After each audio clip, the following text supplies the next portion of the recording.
Hello everyone, welcome back to the game room, and this is Michael, and welcome back to my Instagrammers, because as you know this video is not just going to appear on the YouTube channel, it's going on Instagram as well. So this time I thought I'd show a little bit of love to Alien Isolation, which was released a few years ago on the PS4 and the Xbox One, and I remember it running a bit better on the PS4 as well. It was slightly smoother, and here it's running on the PS5. Now I thought I'd go back to this game because I hadn't played it for a while, first and foremost, and then it had mixed reviews when it was first released, and I was actually looking forward to seeing what the critics said and what other players said, but a lot of people were disappointed, and I was quite disappointed at that because personally I think the game's brilliant.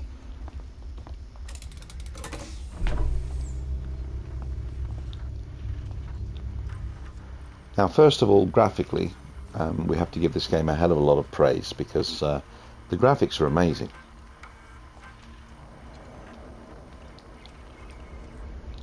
They really are very reminiscent of the movies. They capture the atmosphere superbly.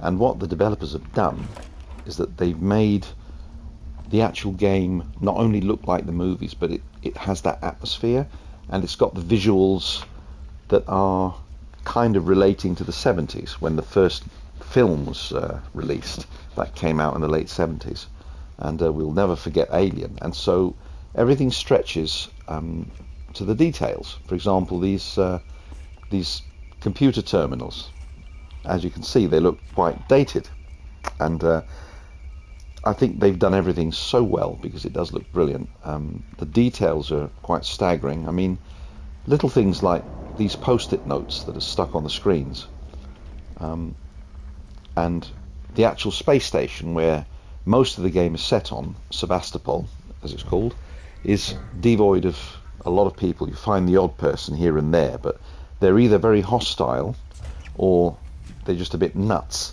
so you don't know how to approach them really. But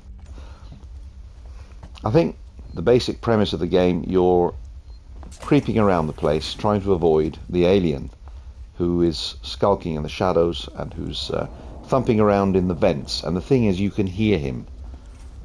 You can hear him at all times. Every creaky sound, every thumping sound, every whooshing sliding door, it just induces complete terror because you know that the alien's about, and you can't fight him. During the first 3/4 of the game, you can't actually fight the alien. You can only hide, and you can hide. You can hide in various cabinets. There's bloody vent access there. So for those of you that haven't played the game, senior medical officer.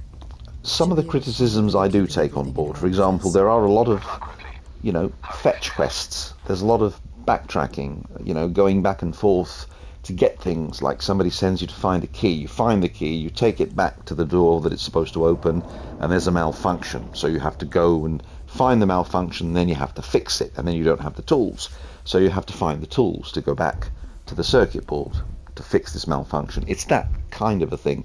I know it's designed to make the game last a long time, but some of those can be a little bit of a pain in the arse. They can be a bit tedious.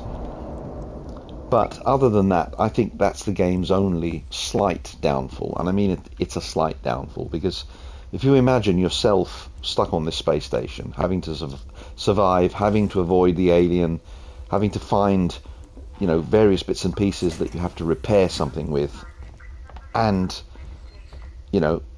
that's what the game gets me to do. It gets me to put myself in Ripley's shoes, because you play as Amanda Ripley, the famous Ellen Ripley's daughter. I'm not going to spoil the storyline for you if you haven't played it, but it's very story driven. Actually, what I'm going to do, I'm going to go save my game because I've done this, and I know there are some of you that haven't played it and they're itching to see the alien come and get me. Well, I might humour you, but I'm going to save the game first. So when the alien does find you, there are numerous gruesome ways in which you can die at its hands, and it's bloody scary. I can't play this at night. I used to try, but I just couldn't. I used to make sure my old mother-in-law was sat with me when I played this. I was too scared to play it by myself. It's very much like a game called Outlast, which I'm sure you've all heard of, just that it's set in space. So there's a lot of creeping around and hiding, but the sounds and the atmosphere are perfect.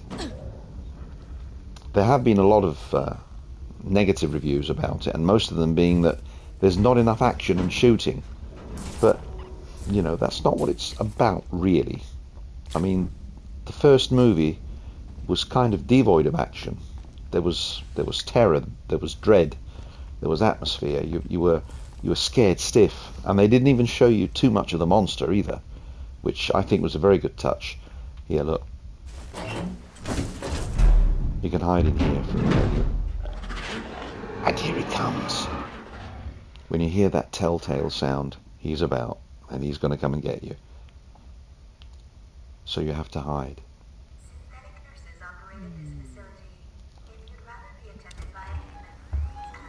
Here he is.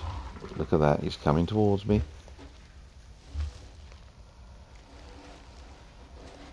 He's going away now. Sometimes he puts his face right up to the grating and you have to hold back on the left stick, which makes you hold your breath so he can't detect you. But you can't stay in here forever, because he'll come back. Lightning strikes twice in this game.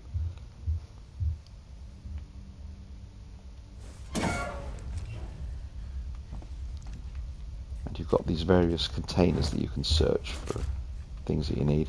Now, I'm sure you want to see a killing, so I'll let you see one. I'll attract his attention. Oi, plonker, come get some.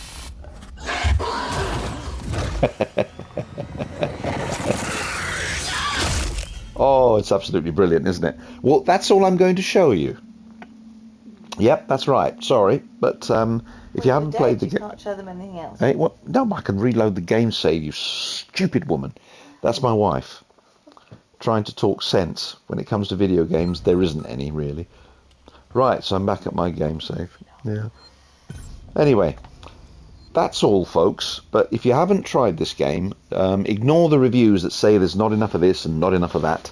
The only downside are the fetch quests. You know, and to do one thing, you have to backtrack several times to find one thing that leads to another. And that's all there is. But there is a very good story. You meet a lot of interesting characters. But also, when you're creeping around the space station, there's practically nobody here. But you do see signs of a life that once was. People once lived here. They once worked on this space station. And you see a lot of that. And I think it's absolutely fantastic. They've nailed it. As far as atmosphere goes, this is the best Alien game to date. So ignore the reviews. Just go out and buy it. It's been out a few years, so it's available for cheap now. But if you're an Alien fan, you won't be disappointed. Ciao, ciao.